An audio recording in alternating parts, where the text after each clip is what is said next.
Alors, dans un premier temps, ce que je voudrais poser, c'est qu'on a souvent oublié que ce qui est écrit sur le fronton de nos mairies, liberté, égalité, fraternité, ça a été quand même grandement dévoyé. Et pour les artistes, dans une période où la liberté d'expression artistique a été empêchée, c'est d'autant plus fort, c'est fort pour tous les citoyens, mais c'est d'autant plus fort pour les artistes. Parce qu'une société dans laquelle on ne peut plus s'exprimer librement, non seulement dans la rue, mais également dans les théâtres, dans les salles de concert, c'est une société qui, évidemment, n'a plus pour nom la démocratie. Voilà. Donc c'est vrai que c'est vraiment très important que Jean-Claude et toute son équipe aient choisi ce thème de l'art et de la culture, qui sont deux mots différents, pour qu'on mesure à quel point on a déjà basculé dans un autre monde, en fait. Hein. Ok. Voilà, donc de ce fait-là, il faut peut-être qu'on revienne, avant que je commence, sur ce passage que je vais essayer de faire entre qu'est-ce qu'une liberté de l'art à l'intérieur donc d'une société, ou comment l'art est le garant de notre liberté sociale. Ça sera la première partie. La deuxième partie, ce sera comment la démarche artistique en elle-même est garante d'une société libre, c'est-à-dire la liberté intrinsèque à l'art.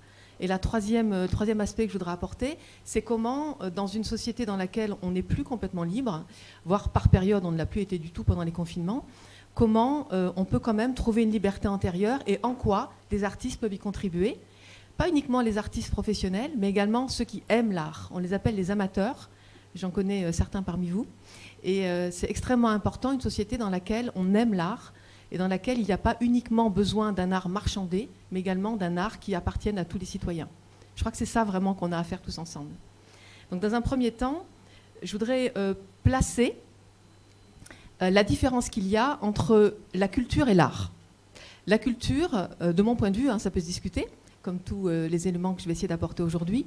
La culture, c'est collectif, et c'est un concept qui a été inventé pour organiser la place de l'art dans la société de manière donc collective, mais à des buts politiques.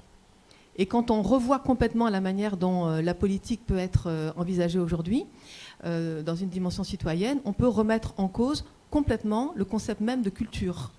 La culture aujourd'hui, c'est organiser des festivals dans tous les villages et toutes les villes de France pendant l'été pour que ce soit une manière de faire rayonner le maire, le département, la région et l'État. Donc c'est vrai que la grande question qui est là en premier, c'est comment on fait pour faire ensemble culture sans dépendre de l'argent des mairies, des départements, de la région et de l'État, à partir du moment où on se dirigerait, peut-être, et peut-être qu'on y est déjà, vers une culture d'État. Une culture d'État, ça a déjà existé, ça existe déjà dans d'autres pays, et ça peut arriver aussi ici, on y est peut-être déjà un petit peu. Les artistes ici parmi nous savent que pour pouvoir bénéficier d'une subvention, ne serait-ce que de département ou de région, il faut satisfaire un certain nombre de critères qui ne sont pas forcément des critères artistiques. Et quand on connaît les coulisses de la manière dont ça se décide, on peut être très perplexe sur la manière dont, en effet, aujourd'hui, on est face encore à une liberté de s'exprimer artistiquement en étant, entre guillemets, dépendant, ou en tout cas en s'enrichissant, j'ai envie de dire non seulement s'enrichir d'argent, mais dont on s'enrichit artistiquement des subventions d'État. Mais c'est un sujet qu'on développera plus tard, ce n'est pas vraiment mon objectif, moi, dans mon petit temps de partage.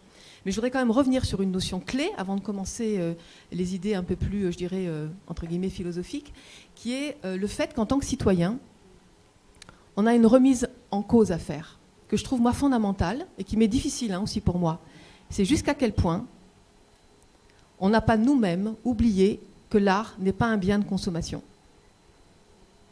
Jusqu'à quel point on ne s'est pas, depuis des dizaines et des centaines d'années, pas rendu compte que c'était peut-être quand même anormal de payer systématiquement pour aller écouter un concert, une pièce de théâtre, un conte ou pour voir une exposition.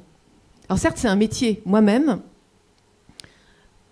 j'ai été pendant longtemps intermittente du spectacle et musicienne professionnelle, flûtiste dans le milieu du jazz. Et puis ensuite, aujourd'hui, je suis art-thérapeute, c'est-à-dire que j'ai réfléchi à la manière dont l'art prend autrement sa place dans la société. Mais quand on est intermittent du spectacle, on est dans une certaine dynamique. Et aujourd'hui, c'est très compliqué d'être libre et intermittent du spectacle. Mais aujourd'hui, c'est aussi très compliqué d'être citoyen et de ne pas être consommateur d'art. Et en même temps, il faut bien que les artistes vivent. Et c'est ça ce dilemme, en fait, auquel je vous invite à réfléchir ensemble. Donc avant d'entrer dans quelque chose d'un peu plus profond au niveau des idées, déjà, est-ce qu'on est prêt, nous, en tant que citoyens, à renoncer à une relation à l'art qui soit toujours monnayée ? C'est-à-dire à avoir un pass, c'est-à-dire pour entrer voir un concert, un spectacle, on donne de l'argent et à ce moment-là, on peut rentrer. Moi, j'ai vécu une expérience assez profonde entre le premier et le deuxième confinement. Je suis rentrée dans une boulangerie d'un petit village du Haut-Var où je me baladais. Et je ne sais pas pourquoi, ça a été une prise de conscience extrêmement dramatique intérieurement. J'ai plus compris pourquoi il fallait que je paye pour acheter un pain au chocolat. Bon, c'était en fait une tarte à l'abricot. Mais j'ai eu un mouvement en fait, d'horreur de me dire j'étais obligée de mettre mon masque. Je l'ai mis parce que sinon la boulangère, dans un petit village paumé, ne voulait pas me servir. J'ai dit c'est fou. Pour pouvoir entrer dans une boulangerie, acheter juste un petit truc, je suis obligée de mettre un masque et je suis obligée de payer. Et certains d'entre vous ont certainement vu un film que moi j'aime beaucoup, qui est un peu un film culte chez nous à la maison, qui s'appelle La Belle Verte, où à un moment donné on voit que voilà, ils descendent sur la planète Terre et en effet ils se demandent pourquoi sur Terre encore il faut payer. Moi c'est quelque chose qui me fait beaucoup réfléchir en ce moment. J'ai pas de solution, mais réfléchissons-y ensemble. Donc du coup, aujourd'hui l'art c'est devenu la possibilité de placement financier. C'est devenu la possibilité d'être un objet de consommation courante, comme n'importe quoi d'autre. Est-ce que c'est pas de ça dont il faut qu'on essaye de sortir ? D'autre part, donc, on va dissocier, en parlant ensemble, la notion d'art et la notion de culture. Donc l'art, c'est individuel. C'est vous et moi, amateurs ou professionnels, qui, à un moment donné, à partir d'un besoin d'expression individuelle, fait de l'art. Alors que la culture, c'est, à un moment donné, les citoyens, de manière collective, qui génèrent une expression artistique, mais à des fins qui ne sont plus individuelles. Et c'est important aussi de générer des expressions artistiques collectives, mais qui ont été récupérées jusqu'à maintenant. Voilà, donc on va dissocier un petit peu tout ça. Et pour reposer en fait l'idée de base qui est l'art est une des manières de faire cohésion dans la société. L'art est un des ciments de notre société. À partir du moment où on ne peut plus, en tant qu'être humain, chanter ensemble pour une veillée en plein hiver, comme l'ont fait nos grands-parents, faire du théâtre ensemble, même si ce n'est pas notre métier, avoir envie d'apprendre à faire du clown, pouvoir faire une exposition de peinture alors qu'on n'est pas artiste professionnel, pouvoir faire des tags dans la rue, pouvoir être artiste de rue même si c'est bénévolement. Quand tout ça n'est plus possible, il y a de vraies questions à se poser sur comment on fait tous ensemble. Voilà, donc je voulais poser juste ça et vous inviter à énumérer ensemble les artistes qui, depuis 2 ans, se sont positionnés par rapport à tous ces sujets et par rapport à la crise qu'on a vécue. Est-ce qu'il peut y avoir, de vive voix ou avec un micro, chacun qui fait monter un nom d'artiste qui s'est mobilisé ? Alors, j'ai le micro là pour les gens qui veulent faire une intervention. Merci. Demandez-le moi. Oui, tenez. Je pense qu'il y a Éric Barou, oui, qui est un artiste, un guitariste et un chanteur, et qui fait ce que lui il a nommé la tournée fantastique.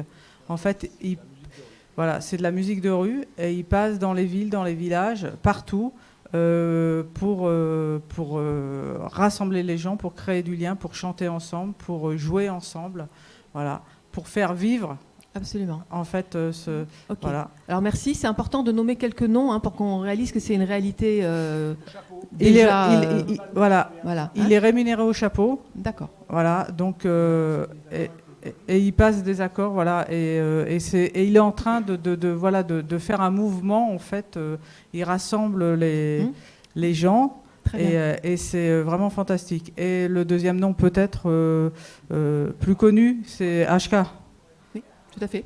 Alors on pense à HK, on pense à on pense à Ingrid Courrèges qui est venue ici et beaucoup d'entre vous ont énormément apprécié, été présents et ont énormément apprécié sa prestation fraternelle et en même temps c'est son métier. On parle bien d'artiste dont c'est le métier là pour le moment. Est-ce qu'il y a d'autres artistes qui vous viennent? Il n'y en a pas beaucoup, hein, c'est pour ça que c'est important de les nommer. Chloé, Francis Lalanne. Alors là, ce sont des artistes engagés. Je pense à Claude Bram, qui vit à Saint-Zacharie, pas loin, et qui organise des badjans, mais qui est aussi un musicien professionnel. Vous en voyez d'autres? Dans les comédiens, les acteurs? Il y a un grand désert, en fait. Hein, c'est pas pour être définitivement, je dirais, déçu de ce qu'ont fait les artistes, mais le constat, c'est qu'en effet, les artistes ont été subventionnés par l'État. Hein, c'est-à-dire que les artistes, comme certains commerçants, ont mieux vécu pendant les confinements en étant subventionnés. C'est pas le mot, hein, subventionné. En ayant des mensualités en échange de leur silence. C'est la réalité. Hein. Donc, c'est pas pour dénoncer un système, c'est simplement... pourquoi pas, d'accord, pourquoi pas. En tout cas, là, on ne va pas dire si on aime ou si on n'aime pas tel et tel artiste. Voilà. On ne va même pas penser à leurs idées générales ou politiques. On va simplement dire quels sont les artistes qui ont... Oui. Alors Elisabeth, je vais passer le micro à Jean-Marc. Oui. Je vais lui passer le micro, mais je veux juste... Pendant le sujet, je veux dire, il faut distinguer peut-être les artistes des stars. Hein, parce que les stars, elles sont en première ligne.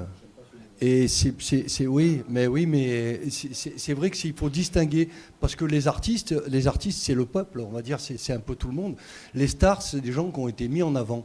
Malheureusement, c'est vrai qu'on leur fait des reproches, et on dit c'est le désert, mais ils sont très menacés, et le peu qui ont osé ouvrir... excusez-moi, leur gueule, ont eu immédiatement des menaces et tout un tas de répercussions. Donc je pense que c'est plus aux artistes comme nous de bouger, parce que nous, on est plus isolés, on est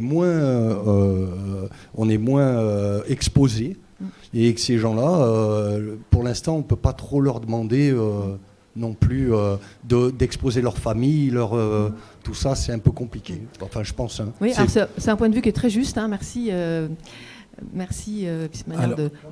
Jean-Marc. Voilà. Alors, Elisabeth, je voudrais faire un petit commentaire, moi aussi, parce que oui. c'est très intéressant ce que tu dis. Oui. Elisabeth disait, on s'habitue à payer pour l'art, mais on s'est habitué aussi à ne pas payer pour l'art. C'est ça le souci. Ah oui, c'est vrai. Alors je pense à l'artiste que vous avez cité, Éric Barrault, qui se rémunère au chapeau. Le problème, c'est qu'aujourd'hui, et surtout aujourd'hui avec l'explosion du numérique, on a des plateformes comme Deezer, Spotify et d'autres, j'en fais pas la pub, mais vous payez 10 € par mois.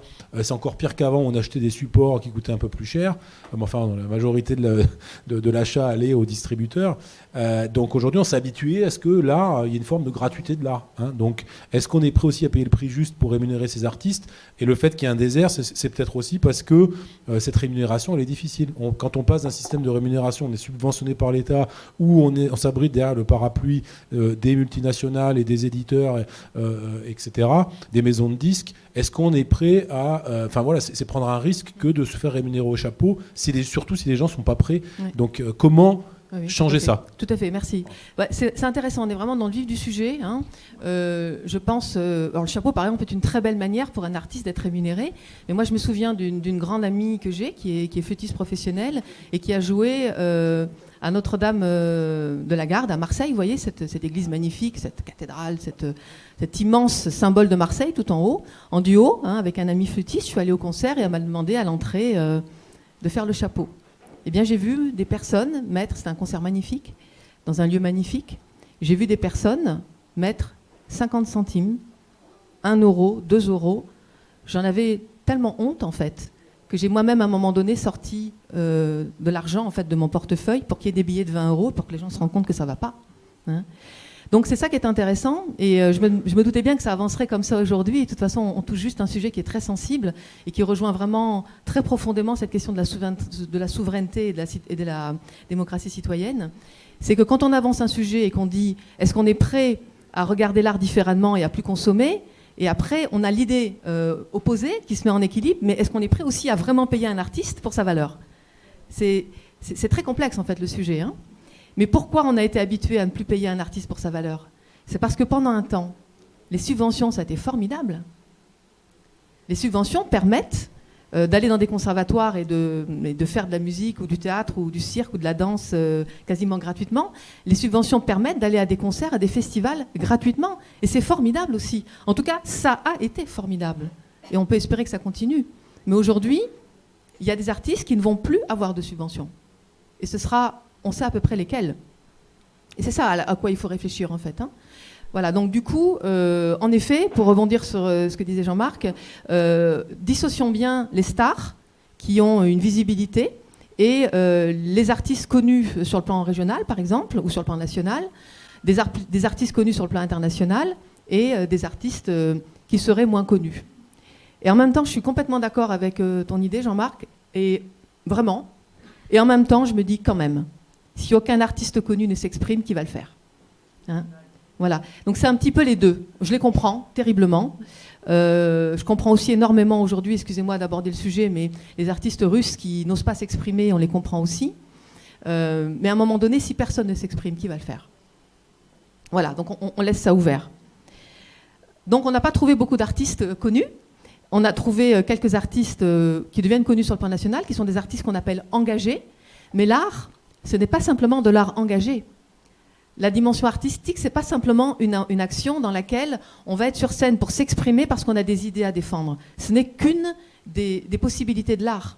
Aujourd'hui, on a parmi nous Sylvie, qui est une grande interprète de musique indienne traditionnelle, le sitar. Je ne sais pas si vous connaissez le sitar indien, cet instrument comme ça, long, qui a un spectacle avec Yvan, qui est aussi parmi nous, qui est comédien.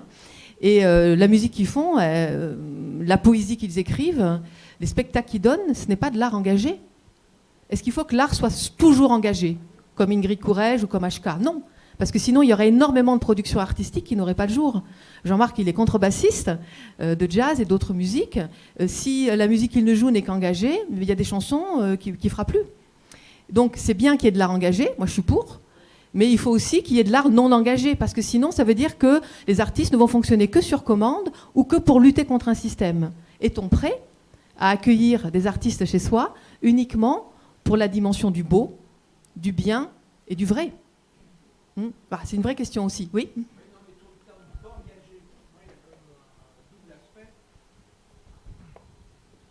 Sur le thème d'engager pour un artiste, il y a un engagement politique qui serait dans le contenu de sa pratique artistique, dans les idées qu'il défend parce que c'est des chansons politiques ou des choses comme ça. Mais après, il y a un engagement aussi artistique qui est dans la pratique de son art et qui peut être une pratique engagée sans que le contenu de cet art soit forcément engagé sur des choses. Un musicien de jazz peut jouer plein de trucs, mais avoir une pratique de son art qu'on peut appeler engagé quand même, parce que il la pratique différemment. Tout à fait. En tout cas, il y a en effet l'engagement politique, il y a même l'engagement social. Il y a des artistes qui créent des pièces de théâtre merveilleuses sur la question des femmes battues, la question de l'anorexie, la question du milieu carcéral. Et c'est formidable que ça existe, cet art engagé. Mais il n'y a pas que l'art engagé politiquement, il n'y a pas que l'art engagé socialement. Et il y a aussi l'art, je dirais, pur, c'est pas un concept, mais... moi j'étais musicienne de jazz, j'ai joué de la flûte dans des pièces de Jean Giono, une pièce magnifique qui s'appelait par exemple L'homme qui plantait des arbres, que vous connaissez peut-être, qui est une très belle pièce écologique, un très beau texte. C'est en quelque sorte engagé, mais c'est engagé du coup pour la nature, même pas pour l'écologie à l'époque. Donc il faut qu'on puisse aussi faire de l'art pour toutes sortes de situations, pas uniquement des situations engagées, dans le renouvellement du dialogue entre les artistes et les habitants et les citoyens, dont Yvan nous parlera en début d'après-midi. Alors, là, on avance un petit peu, et je voudrais rentrer un peu plus dans le vif du sujet. Bon, d'abord, quand on parle d'art, on parle de quoi ? On parle d'énormément de choses. C'est terrible, l'art, parce que si je pars du sitar de Sylvie, de la poésie d'Yvan en tant que musicien professionnel, ou si je parle de la manière dont Dominique ici présente ou Nathalie ici présente pratique le clown en tant qu'amateur, ceux qui aiment profondément et qui s'engagent dans leur art d'amateur et qui font des spectacles de grande qualité, on parle que d'une infime fraction de ce qui existe sur le plan de l'art. Parce qu'il y a l'art plastique, dessin, peinture, gravure. Dans la peinture, on a l'aquarelle. Dans le dessin, on a le fusain. Mais on a tellement d'autres choses. On a la sculpture, les petites sculptures, les grandes sculptures, les installations monumentales, comme il y a eu à Beaubourg à une époque. La céramique, on a le rakoum. On a encore plein d'autres formes d'expression artistique. Ça, c'est pour les arts plastiques. Ça fourmille dans tous les sens. Dans les arts vivants, qu'on appelle aussi les arts de la scène, on a la danse, le théâtre, le conte, la musique, le cirque. Ce sont à chaque fois des modes d'expression extrêmement différents qui demandent des dispositifs au niveau du plateau, ce qu'on appelle la scène, complètement différents, qui demandent une pratique, un engagement au quotidien complètement différent. Un comédien, il doit, avant de monter sur scène le soir, il y consacre sa journée. Il fait une journée de vocalise, ensuite il fait 1 heure de vocalise, ensuite dans sa journée il fait encore 1 heure pour redire son texte si son spectacle dure 1 heure. Ensuite, il faut qu'il fasse un petit peu de qigong. Après, il fait un peu de relaxation pour que quand il arrive sur scène, il soit libre de pouvoir donner son texte. Les musiciens, ils doivent travailler leur instrument entre 2 et 4 heures par jour. Un pianiste classique, ceux qui sont très connus, ceux que vous connaissez sur le devant de la scène, en parlant par exemple de pianistes, parce qu'eux, ils travaillent beaucoup, ils travaillent 6 heures par jour leur instrument pour pouvoir donner un concert. Mes amis musiciens de jazz qui voyagent dans le monde entier, ils finissent un concert, il est 2 heures du matin, ils prennent un avion, ils arrivent dans un autre pays, ils ont dormi 2 heures, il faut qu'ils assurent. Alors c'est sûr qu'il y en a qui prennent des substances pas très confortables parce qu'ils sont obligés, ils ne tiennent pas sinon. Donc c'est très compliqué aussi d'arriver à jouer, à travailler en tant qu'artiste dans de bonnes conditions, avoir déjà de bonnes conditions de travail chez soi et avoir de bonnes conditions de travail quand on arrive sur une scène. Pas si évident que ça. Vous aurez toujours plein d'artistes qui vous diront j'ai joué, on m'a donné un bon cachet, mais on m'a pas dit bonjour, on m'a pas dit au revoir. Il y avait un vieux sandwich avec dedans une vieille tranche de mortadelle et j'ai pas compris. Ouais, ça arrive très souvent aussi. Donc la question du respect de l'accueil de l'artiste, ça fait partie de la citoyenneté. Il n'y a aucun citoyen, pour n'importe quel travail qu'il ferait, qu'il soit bénévole ou rémunéré, qui accepterait ce que certains artistes subissent parfois dans le milieu professionnel. Et inversement, on peut être parfois tellement bien accueilli qu'on en garde une mémoire incroyable. Moi, je me souviens d'un concert à Gand, en Belgique, où on a été accueillis tellement admirablement dans un hôtel, dans un château. On se demande même si on en est digne. Donc ça peut être très, très différent, l'accueil d'un artiste. Et ça, c'est pareil. Si vous, en tant que citoyen, en tant qu'habitant, vous vous dites j'ai envie de renouveler tout ça, j'ai envie d'accueillir chez moi des spectacles de clowns, des spectacles de théâtre, des contes, des expositions, des concerts, comment vous allez les accueillir? Ça, c'est vraiment... Dans quelle relation humaine, dans quelle fraternité ça va se mettre en place? Dans quelle manière d'échanger de l'argent, un service, une présence? C'est vraiment tout ça qu'on a à remettre en question. Mais les arts, c'est aussi la photographie, la bande dessinée. On a à Sollierswil, ici pas loin, un festival international de bande dessinée qui est admirable. C'est un festival professionnel avec des artistes internationaux. L'art floral, c'est pas le fleuriste, c'est vraiment l'art floral. Le land art, c'est absolument sublime ce qui se fait aujourd'hui en land art dans le monde entier. Le street art aussi, c'est incroyable. On le voit de plus en plus dans les rues. Le cinéma, tout ça, c'est de l'art. Donc c'est très complexe, l'art. Là, on a aussi parmi nous des réalisateurs.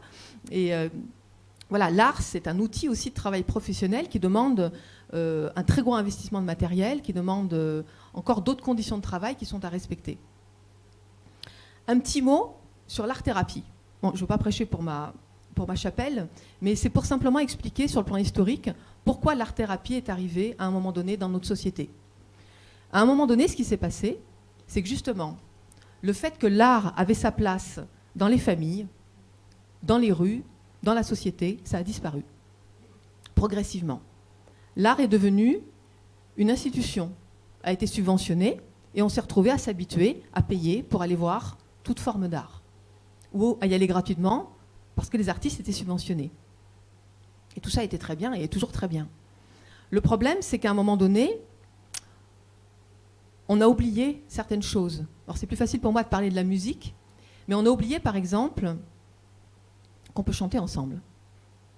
Qu'on n'est pas obligé le soir d'être sur nos téléphones ou sur nos télévisions, mais on le fait tous, moi y compris, parce qu'on ne sait plus chanter à 4 voix, avec nos enfants, nos grands-parents.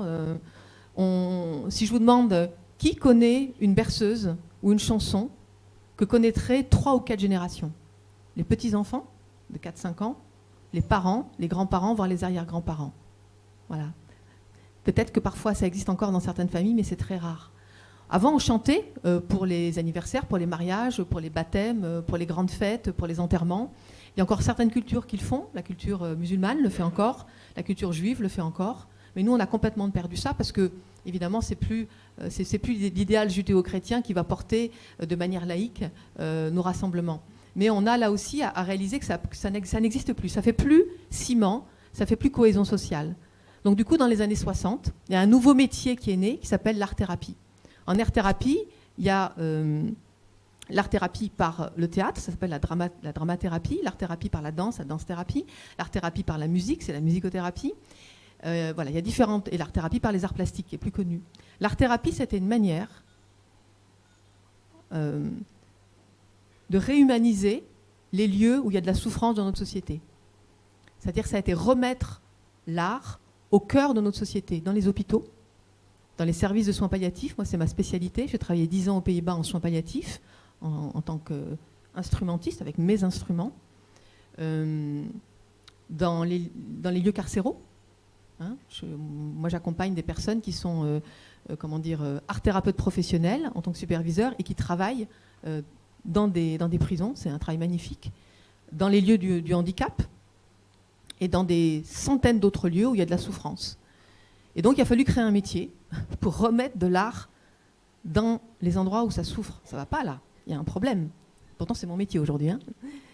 Mais ça s'est passé dans les années 60. Donc aujourd'hui, pour que l'art soit dans les endroits où il y a de la souffrance, on est obligé de créer un nouveau métier. Ça dit quand même quelque chose du fonctionnement de notre société depuis donc l'après-guerre. Donc la première chose, c'est de réintroduire l'expression artistique gratuite comme garante de la liberté sociale. Ça veut dire le jour où on n'aura plus le droit de taguer sur les murs. Moi particulièrement, j'aime pas les tags personnellement, mais je trouve ça formidable qu'il y ait des jeunes qui puissent s'exprimer comme ça. Des fois, sur la route qui mène à Aix, dans la vallée du Gapot, là, notre coin un peu à tous ici, il y a des tags dans un grand virage d'une épingle à cheveux. Ils le font en toute illégalité. Non, ce n'est pas une expression libre. Mais tant que l'expression libre n'amène pas à la prison, on peut encore se dire qu'il y a une forme d'expression libre. Pour moi, je ne suis pas partisane des tags, mais je trouve beau quand même qu'il y ait des gens qui puissent le faire. En tout cas, à un moment donné, c'était plus possible de faire des balles dans la rue, c'était plus possible que des artistes puissent jouer dans la rue. Et aujourd'hui, ça le redevient, donc c'est bon signe. Et on peut voir, par exemple, aussi, à l'heure actuelle, que, sans parler de la guerre, en Ukraine, ce peuple aujourd'hui qui est dans l'incapacité de pouvoir exprimer sa liberté, il y a des artistes qui, plutôt masculins, j'ai lu récemment un très bel article dans France Musique, qui décident de ne pas prendre les armes, qui demandent une dérogation au ministère de la Culture, parce que vous savez, ils ont obligation de prendre les armes jusqu'à 60 ans, et qui disent « je serai plus utile si j'exporte ma culture ». Ce sont donc des groupes folkloriques ukrainiens. On connaît très peu leur musique, on connaît très peu en fait leur culture, et ils vont débarquer en France et en Europe pour témoigner de leur culture. Et en effet, ce sera certainement beaucoup plus, utile que le fait qu'ils prennent les armes. Exactement comme le peuple tibétain l'a fait à une époque. Le peuple tibétain, à un moment donné, a été envahi par la Chine et ils ont exporté leur culture aussi dans tous les pays d'Europe. Donc, c'est aussi comme ça, parfois, qu'on se rend compte qu'une absence de liberté entraîne une meilleure connaissance entre les peuples. C'est un comble, mais ça va certainement nous arriver.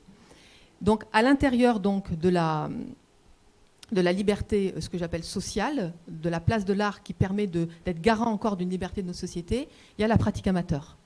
La pratique amateur, en musique on appelle ça les mélomanes. Parfois ils ne chantent pas eux-mêmes, ils ne pratiquent pas d'un instrument de musique, mais ils écoutent de la musique, il y en a certainement parmi vous, et en écoutant la musique on est profondément ému, et on sait que sans ça on ne peut pas vivre, on perd une partie de notre équilibre. Et ça c'est être amateur, ça vient vraiment du mot aimer.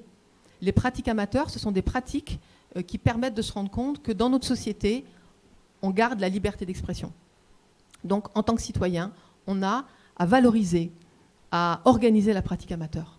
C'est vraiment, à mon avis, une des choses sur lesquelles on doit travailler. Ensuite, toutes les pratiques à l'intérieur des familles, elles sont aussi à revisiter, se poser la question pourquoi on ne chante plus avec nos enfants, avec nos petits-enfants, pourquoi on ne fait plus de peinture, pourquoi toutes ces choses-là, dans certaines familles, ont disparu. Deuxième sujet, la liberté artistique à l'intérieur de l'art lui-même. Si vous avez essayé de jouer un peu de piano ou de chanter, vous savez que si on veut vraiment y arriver, il faut y passer des heures. et qu'il y a des contraintes. Moi, j'ai eu du piano, et j'ai dû passer des heures à faire des gammes, des arpèges, des choses qui, quand on est jeune, on se dit « franchement, est-ce que je vais faire ça toute ma vie ?» Mais c'est ces contraintes qui amènent la liberté d'expression artistique des artistes professionnels. C'est-à-dire qu'un artiste professionnel, il a passé des heures et des heures, parfois à pleurer, parfois à s'énerver, parfois à se décourager, devant un texte, devant une toile, devant un clavier de piano, devant son instrument. Et c'est parce qu'il a passé des heures et des heures à se confronter à cette discipline qu'à un moment donné, il contacte la liberté. C'est pour ça qu'il y a beaucoup d'artistes ici parmi nous qui ne se sont pas sentis franchement embêtés par les confinements.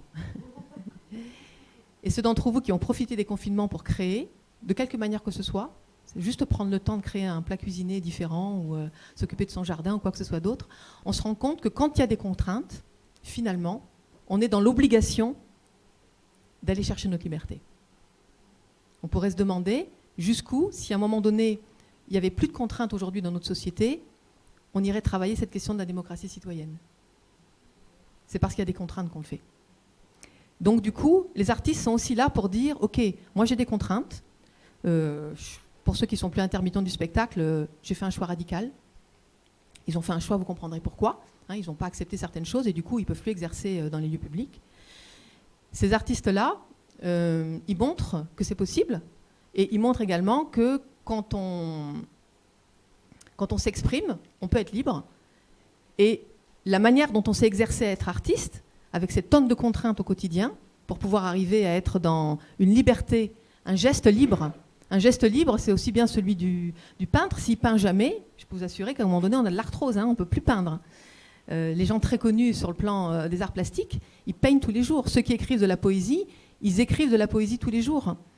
Si vous demandez par exemple à Christian Bobin, si certains d'entre vous aiment cet écrivain, cet auteur, il s'entraîne tous les jours à écrire pour écrire ses livres. Sinon, il n'y a pas de création. Si je demande à Jean-Marc s'il ne touche pas sa contrebasse pendant 3 mois, il n'y a plus rien, il n'y a plus de son qui sort. Moi, si je ne touche pas ma flûte pendant 3 mois, je vais être en impossibilité de faire un concert. Parce qu'on a besoin de travailler tous les jours. Et c'est ce travail que font les artistes tous les jours, cette contrainte qui s'impose, qui en fait leur métier, qu'on paye au moment où ils se retrouvent sur une scène ou dans une exposition. Ce n'est pas juste le moment où ils sont en train d'être en lien avec le public. Donc, est-ce que les artistes peuvent inspirer la démocratie citoyenne à comprendre que la contrainte, finalement, elle est nécessaire, qu'on puisse trouver nos libertés? Je dirais oui, vraiment absolument oui. Et ça permettrait à ce moment-là de se dire l'absence de subvention est à la fois une contrainte, mais c'est aussi une liberté. On va pouvoir réfléchir à autre chose. On peut sortir peut-être même, à un moment donné, de la contrainte de certains mécènes. Il y a des mécènes admirables, mais il y a des mécènes qui disent « je te donne tant d'argent, mais à condition que tu fasses comme ça, comme ça, comme ça et comme ça ». Il y a des sponsors, il y a des agents artistiques qui fabriquent des produits en leur donnant énormément d'argent et en leur disant « mais tu vas chanter ça, tu vas écrire ça ». Et ça, c'est pas possible. C'est plus possible aujourd'hui. Mais bon, il y a aussi des sponsors et des mécènes qui sont merveilleux. Il y a les deux. Donc voilà, remettre la créativité au centre de nos sociétés, c'est certainement nous aider à avancer dans cette question de la démocratie citoyenne. Personnellement, le mot démocratie, je n'y crois plus non plus, mais on va parler comme ça de démocratie citoyenne. Et puis j'arrive au dernier point, qui est ce que j'appellerais la liberté intérieure. Alors c'est quoi la liberté intérieure? C'est un grand mot. Mais après, la liberté sociale, c'est-à-dire comment l'art peut nous permettre d'être un garant de la liberté dans notre société. Comment on peut se rendre compte qu'on n'est plus dans une société libre quand il y a certaines choses qu'on ne peut plus faire sur le plan artistique. Ensuite, comment l'art est une manière, par son fonctionnement intrinsèque, de rester réveillé, en fait, de se dire « Ah oui, mais tant qu'on est contraint, on peut être un bon artiste, amateur ou professionnel, parce qu'on travaille, parce qu'on s'engage pour son art. Et à ce moment-là, ça peut être une inspiration pour les autres qui ne pratiquent pas d'art. » Et ensuite, la liberté intérieure, ce serait comment est-ce qu'on peut créer, je parle vraiment de créer, librement, quelles que soient les conditions extérieures. C'est-à-dire qu'on a toujours eu des artistes qui ont créé en temps de guerre. On a eu des artistes qui ont créé en temps d'État totalitaire. On a eu des artistes qui ont créé dans des phases de pénurie. Il y a toujours, les artistes n'ont pas besoin, qu'il y ait des conditions extérieures pour créer, puisque c'est interne à leur mode de fonctionnement. Donc, est-ce qu'on pourrait envisager, finalement, l'idée que créer n'est pas dépendant forcément d'un de conditions extérieures idéales. Ça aide grandement. Hein, si on est sans arrêt à la maison à se disputer avec son conjoint, c'est pas très évident de créer. Mais en même temps, ça peut être un moteur aussi. Hein, pour les artistes ukrainiens, c'est extrêmement douloureux ce qu'ils font. Ils s'exilent, mais ils vont pouvoir peut-être avoir un merveilleux accueil des pays européens. On ne sait pas. Donc c'est des choses vraiment à réfléchir. Donc créer, ce serait quoi alors? Pour finir, c'est très personnel ce que je vais vous dire, mais je le vis vraiment, je le pense vraiment. Et en tant que musicothérapeute, dans l'accompagnement des personnes que je reçois, très simplement, dans la manière que j'ai d'être parfois sur scène, mais aussi dans la manière dont, par exemple, je propose bénévolement qu'on chante ensemble ce son qu'on appelle le haut, mais c'est juste pour être ensemble, faire vibration ensemble, se retrouver fraternellement, réapprendre à raisonner ensemble, au-delà des mots, pour faire collectif.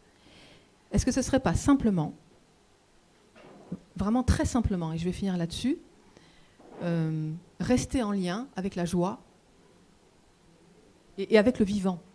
Est-ce que ce ne serait pas juste ça, la fonction de l'art dans notre société? Rester en lien avec la joie et avec le vivant. Et est-ce que ça ne serait pas, en fait, notre nature véritable? Et est-ce que si notre nature véritable, qui est joie, qui est vivante, qui est paix, on l'a cultivée tous les jours, ben on ne pourrait pas rester vivant, en paix, et finalement, on irait très bien, même dans une société qui débloque complet, en fait. C'est le défi. C'est le défi des artistes. Hein. Et en conclusion, une petite phrase que j'ai écrite parce que je voulais la dire comme ça. Est-ce qu'un nouvel art d'être au monde, celui auquel on réfléchit tous ensemble, tous les dimanches de ces festivals citoyens, est-ce qu'un nouvel art d'être au monde ferait pas naître un art nouveau? Et est-ce que ça n'a pas existé dans toutes les périodes de crise de toutes nos sociétés, dans toutes les cultures? C'est-à-dire à chaque fois qu'il y a une crise identitaire et une crise dans la société, il y a une autre forme d'art, une autre relation avec les personnes qui créent et les personnes qui reçoivent en tant que public cet art. Voilà, donc je nous souhaite vraiment de ne pas juste évoquer ce sujet aujourd'hui, mais d'y réfléchir tous ensemble, d'avoir envie de se retrouver dans plein d'autres formats pour pouvoir continuer à faire vivre l'art dans le cadre de notre souveraineté, ce mot qui veut dire très joliment ne pas se laisser influencer par ce qui se passe à l'extérieur et puis rester ancré dans cette joie et cette fraternité. Merci pour votre attention. Alors Elisabeth, attends, garde le micro, merci, garde le micro pour l'instant.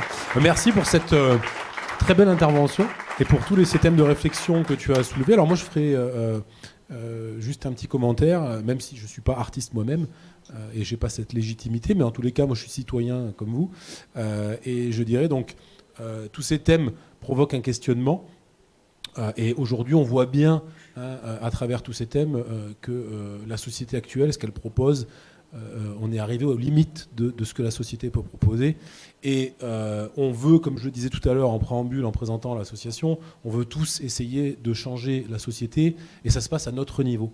Donc là, effectivement, au-delà de provoquer des questionnements, je pense que c'est à nous d'agir. Donc on a plein d'initiatives en place, hein, vous le savez, on en a discuté, l'association, les autres associations collectifs, l'Assemblée, vous pouvez vous y inscrire. Aujourd'hui, se questionner c'est bien, mais il faut participer, il faut suggérer, proposer, co-construire. Donc chacun d'entre vous, chacun et chacune d'entre vous, si vous avez une idée, si vous avez des questions, n'hésitez pas à les proposer. Il y a des cahiers, vous pouvez justement proposer des lieux pour héberger les artistes, amener vos propres solutions. Vous pouvez vous inscrire à l'association, à l'Assemblée, à d'autres collectifs. N'hésitez pas.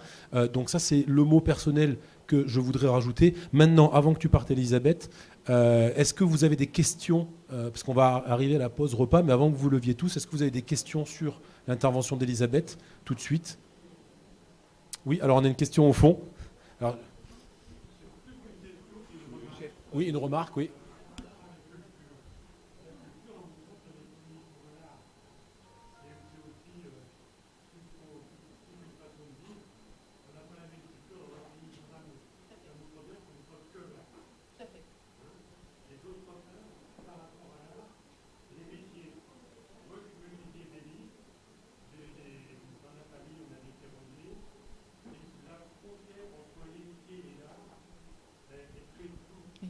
Oui, c'est très juste.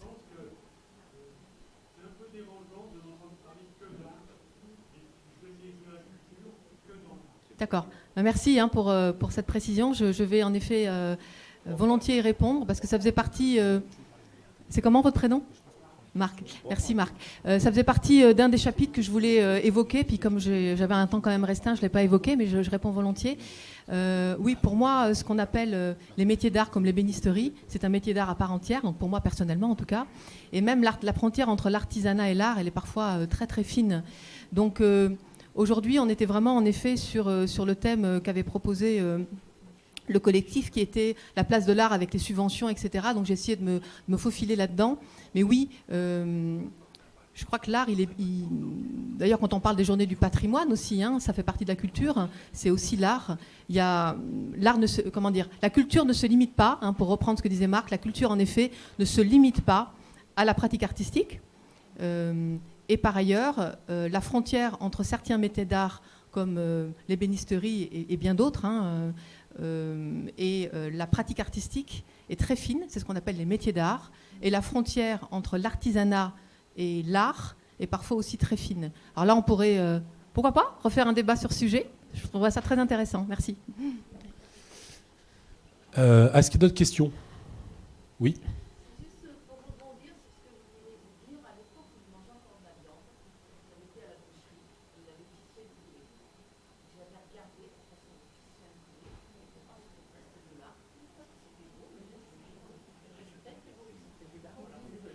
Ben voilà, une autre forme d'art, effectivement. La boucherie, c'est une forme d'art aussi, hein. On retrouve de l'art dans beaucoup de choses, hein. Donc, pour ceux qui n'ont pas entendu, c'était ficeler un poulet, c'était très beau. Alors, je peut-être... Oui, alors c'est vrai que ça peut paraître étonnant de dire j'ai trouvé que c'était magnifique comment ce poulet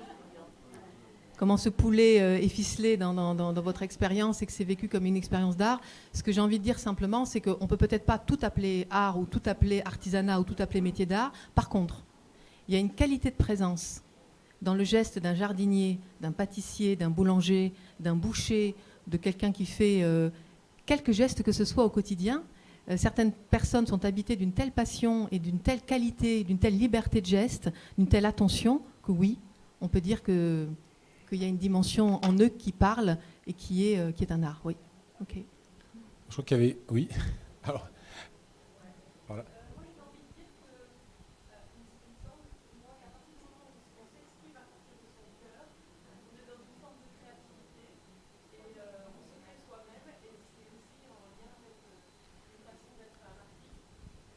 Tout à fait.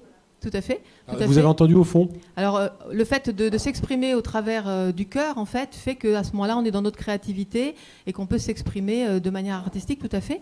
Je crois que ce grand courant qui dit qu'aujourd'hui, on peut créer à partir du cœur et qu'il n'y a pas à regarder de résultats forcément esthétiques, c'est ce qu'on fait en art-thérapie, par exemple. C'est très important.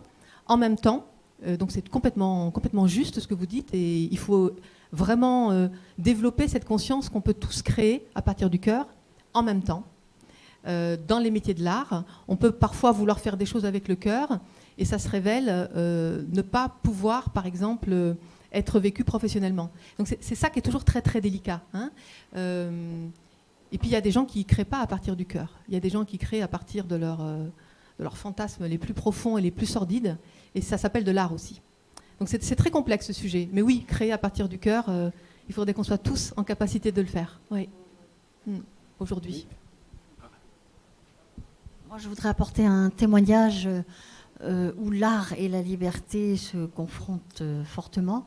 Pendant 3 ans avant le confinement, je faisais de la lecture de contes dans un EHPAD où je trouvais beaucoup de plaisir à le faire parce que je sentais que les personnes donc dans cet EHPAD recevaient beaucoup et moi je recevais aussi beaucoup. Et donc le confinement est intervenu, donc je ne pouvais plus y aller. Ça a duré donc 1 an et demi, 2 ans. Et aujourd'hui, les EHPAD sont un peu plus ouverts qu'ils ne l'étaient. Mais comme je ne suis pas vaccinée, je ne peux plus y retourner. Et c'est là où je trouve qu'il y a vraiment un problème de liberté pour entrer dans ces EHPAD et je ne peux plus lire de contes. Voilà. C'est tout à fait juste. Voilà, j'étais moi aussi personnellement confrontée à beaucoup de situations où dans les lieux où sont nos aînés, hein, pas uniquement les personnes âgées, mais ce sont nos aînés qui sont livrés à eux-mêmes depuis quasiment 2 ans avec des petits interstices de liberté. Et je crois qu'on peut se poser la question. Que devient une société quand on ne prend pas soin des artistes et de la créativité de chacun? Et que devient une société quand on prend plus soin de nos aînés et qu'on prend plus soin de la manière dont nos proches et tout citoyen meurent? C'est une vraie question. Ouais. Mais bon, il faut se battre. Et je crois que là, vraiment, il faut faire preuve parfois d'une grande créativité pour maintenir les activités auprès de nos aînés, de nos anciens. Mais vraiment, il faut être très, très créatif, il faut en parler ensemble. Et il faut pouvoir garder le lien avec nos aînés, y compris avec les choses les plus artistiques. Il faut trouver, il faut être très créatif.